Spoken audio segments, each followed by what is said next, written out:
Chaos is back for one last week.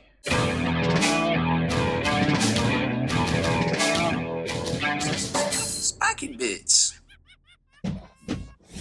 Hey, welcome back, Hobby Maniacs. I'm Baer from SpikyBits.com, and we have the, well, I guess what's the final Chaos release for now. This is what, Wave 5? I can't remember a time that we didn't have new Chaos releases, and there's nothing wrong with that, because we love some Chaos here at Spiky Bits for sure, right? So we got 3 characters today, 2 of which are new. The Chaos Lord here with the T-Hammer came in the Blackstone Fortress. So we've already showed you him. No need to really go over that, except for, hey, it's a 1 sprue. It's the computer slice and dice. It's the same guy from Obelix, what's his name, from Blackstone Fortress. $25 blister comes out this week. No, get out of here. So we're left with the Master of Executions and the Dark Apostle. I guess the Master of Executions was a little bit of a surprise to everyone when it finally hit, or they're like, hey, there's this guy too. Everybody's kind of scratching their heads, and I think it's still kind of sorting out where he's going to kind of fit in with all the armies and stuff. But regardless, he's a cool looking mini. Nonetheless, you know, $25 clan pack for him and $35 box set for the Dark Apostle and his crew right there. So we're going to open these up, show them to you, and build them out, let you know how they compare to the Havocs, the Terminators, the Obliterators, and the rest of the miniatures out there. I guess we can just extrapolate on for the newest additions to Chaos. So model-wise, he is 1 sprue. Let's get a little light on the subject here. I forgot when they're not in their package. It's a little bit darker right there. So there's some light on the subject. So model-wise, like I said, it's 1 sprue. It's a whole bunch. It's a cacophony, so to speak, of computer slices and dices.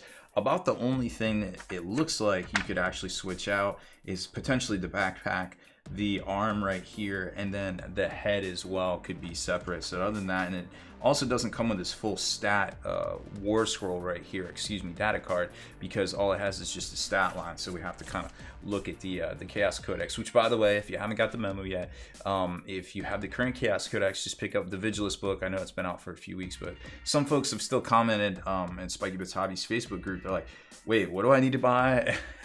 And so not everybody, believe it or not, still 4 or 5 weeks in, not everybody knows exactly how to save those hobby dollars and what to buy that isn't a duplicate already. So there's that ginormous axe, that really sweet backpack right there, the front. Now even the shoulder pad is kind of a misnomer. It's only a half pad right there, so it locks in right here over this kind of vertebrae section. So I mean, it's pretty well detailed, as you would expect for multi-part normal, we'll call it UK plastic. This isn't that hard Chinese plastic or anything like that. So it's pretty cool looking, not bad. On the rules side of things, real quick, he's a character killer. You know, he can charge in and heroically intervene within 6 inches, so you might catch somebody slipping if he's just chilling in your back line, holding down some objectives or something like that.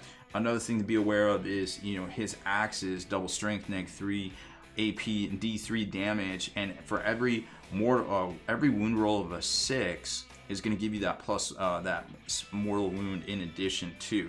So he is bracket, or keyword, Legion bracket. So you can make him Black Legion, and that's where you can kind of get a little nasty, because I think you can give him the Warlord trait that gives him that extra little oomph to, which one is it? It gives him the thing where he can pop off Death to the False Emperor on a 5 or a 6. You can obviously play the +1 to wound sort of things, like if you have them within range of a prayer or something like that, or even Veterans of the Long War stratagem if you really want to. So if you catch somebody slipping, you can really make them pay for it and take out a potentially an important character that might have charged your line, or just something kind of funsies. There's probably some other things you can do with them too. I don't think you can give them relics, so you can't give them the Chain Lord or the chain axe of, nobody can pronounce the name, I forget what it is, or the chain sword. But either way, he's solid, but he's probably not going to pop up in everybody's army, but he's a cool looking miniature, and he's got a lot of conversion potential just on his posing and such. So next up is the Dank Apostle and his little dank crew of merry men right here. Now it's going to come on the little swap out tray that we saw with like Aramon and different things. And you're going to have some 25 mil bases. He's on a 40 mil, of course. Everybody's the new bigger Primaris Chaos, but they're not really Primaris size. So 2 sprues, and just running it down real quick as far as the bits go. pretty interesting. Still some slicing and dicing, but you've got, if you really want to get it for the book or like the head, maybe not so much the arm, because the arm's actually attached to the torso, but there is some cool stuff you can do in that backpack. It's just just hot fire right there. Dark Disciples, I don't really know what you would do with them besides put them together and use them for something else, but they're actually, when you start looking at it, there's a lot of pieces here. These guys are really, it looks like they're pretty detailed, so we'll get to that here in a second.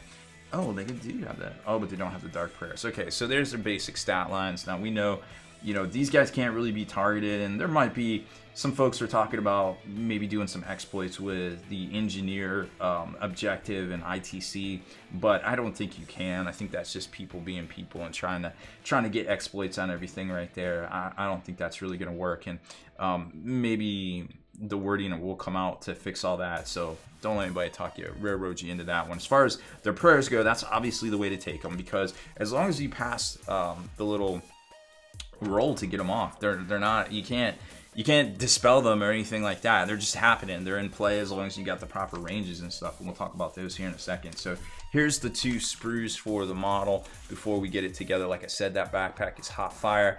You could, in theory, maybe cut this arm off and do something with it, but I don't know. That's going to require a little bit advanced. I don't want to say everybody could do that, but hey, it's a possibility. That bit is definitely separate, and I love how all the detail work is in the book itself while it's on fire. The Dark Disciples, I mean, look at that detail. Look at the face. Like, you can really get down in there and see, like, even on these little human kind of level characters, they're really putting a lot of work into it. And then you've got the tabard, or the cock robe, so to speak. Well, I guess that's more of his chest. That's his chest robe. Yeah, that's his chest robe.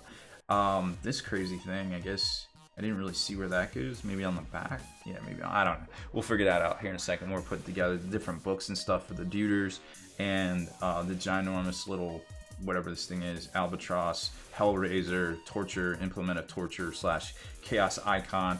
One ginormous shoulder pad that looks pretty cool, but again, I don't think you're buying a $35 miniature for that. And the really cool head that we haven't seen one of those in a while. That'd be really neat to convert and put possibly on something else. And obviously this guy, if you play Heresy, you might want to pick him up for some sort of crazy Word Bearers conversion or something like that. But if you're a diehard Word Bearers fan, I could see where you're going to be way more excited about this miniature than anybody actually understands, because it's everything you've been looking for in a plastic miniature. So let's just go over quick rules real quick. So obviously, when you bust open the new Vigilus or your Chaos 2.0 Codex, you're going to have the prayers for the Dark God section, and there's 6 of them. And I think the ones that most people are going to take are probably the one that adds 1 to wound within 6 inches. So if you pass your D6 roll to pop them off, which obviously changes depending on if you have the little duders.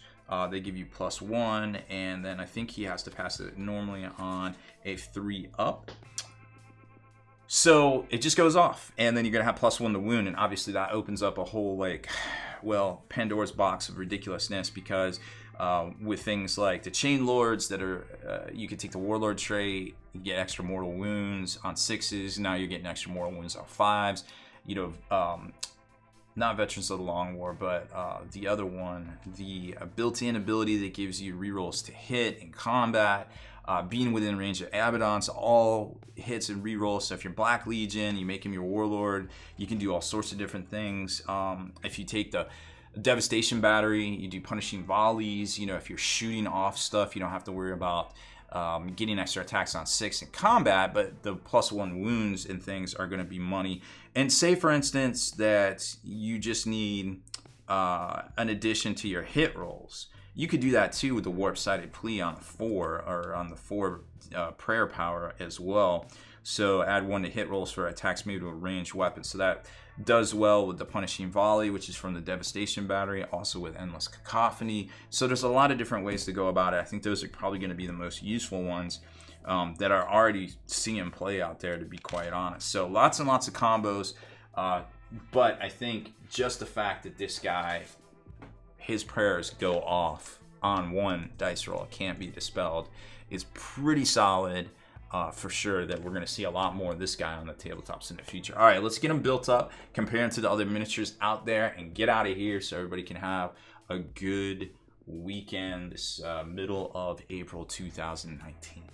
And first up is the Master of Execution. So this guy, I didn't realize it when I was showing those instructions and looking at the model. He's actually got 2 heads. So that head right there is the like executioner's hood kind of head.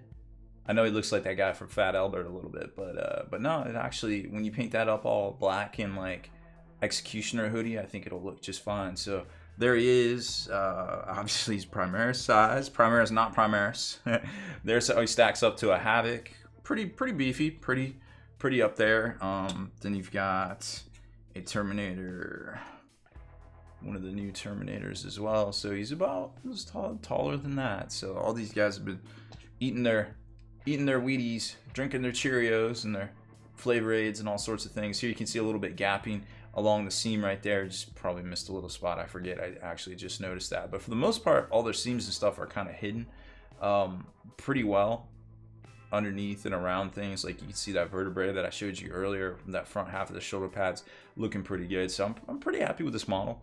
And he's got a really cool looking backpack right there. You could almost use that for like Abaddon or something if you really wanted to. Some people don't like his backpack, but it is what it is. And then we'll jump over to the Dank Apostle. There he is. He looks good. He looks really good. That backpack and that burning book, crazy good. Lots of detail on the impurity seals coming down off his front chest, and then the little pauldron, or not pauldrons, the little what are they, shin plates, I guess you would call them, with the little kneecaps being little demon heads. Pretty incredible. Now there's a little bit of a notch right here to look out for. Again, they do a great job of hiding all the seams and the gaps for the most part. There isn't like a big gap or anything that you'll have to fill with some plastic putty, but just wanted you to be aware of that one right there. It's a little tricky, but once you just kind of look at it, you know, just kind of bang it out. And the head looks pretty good too. Now on these little the little helper alkalite dudes right here, just want to be careful. These, like I said, these are a lot of parts, a lot of assemblies. They're a little fiddly, but once you get them on there, they look good. They slot in pretty well. And like on this one right here, the instructions say, what is it, to attach, I think it's attach this to the arm first. But I think we made a system right here of the hand and the chain just so it would go together a little bit better and not be all like super fiddly. So I think that lended itself well. There you can see a little seam that you will have to plastic putty down, but the other one's hid in this fold right here. So I think, you know, like I said, and this whole front is a seam underneath this belt, which you can barely see.